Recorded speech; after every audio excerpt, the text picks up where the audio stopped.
আরে ইয়ার, আমি তো খুব ক্লান্ত হয়ে গেলাম। আমি বরং আগে একটু জল খেয়ে নিই। এ কি, এই চিঠিটা কে রেখে গেল? এতে লেখা আছে অভিশপ্ত চিঠি। কার এত সাহস যে আমাকে অভিশাপ দেয়? এতে লেখা আছে দুর্ভাগ্য থেকে বাঁচতে এই চিঠিটি অন্য কাউকে দিয়ে দাও। এটা দেখে তো মনে হচ্ছে কেউ মজা করছে।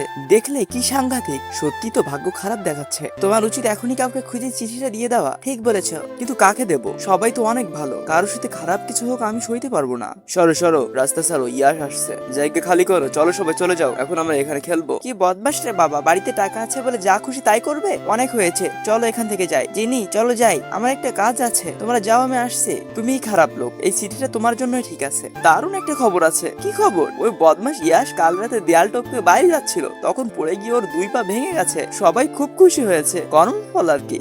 আমি ভাবছি আমারও অভিশপ্ত চিঠিটি সত্যি ইয়াসের উপর কাজ করেছে। আমি বুঝতে পারিনি এত খারাপ কিছু হবে। জানি না ইয়াসের সাথে কেন ইদানিং এত খারাপ হচ্ছে। আচ্ছা, জিনি কোথায় গেল? মনে হয় জিনি ইয়াসকে পছন্দ করে ফেলেছে। আমি আগে থেকেই জানতাম ওই চিঠিটা তুমি রেখেছো। জিনি আমার ছোটবেলা থেকে প্রতিবেশী, আর তুমি আমার সাথে এমনটা করলে। আমি জানতাম না যে চিঠিটা সত্যিই কাজ করবে। এটা একটু বেশি হয়ে গেছে। এখন থেকে তোমাকে আমার সব দায়িত্ব নিতে হবে, খাওয়া দাওয়া থেকে শুরু করে বাড়ি পৌঁছে দেওয়া।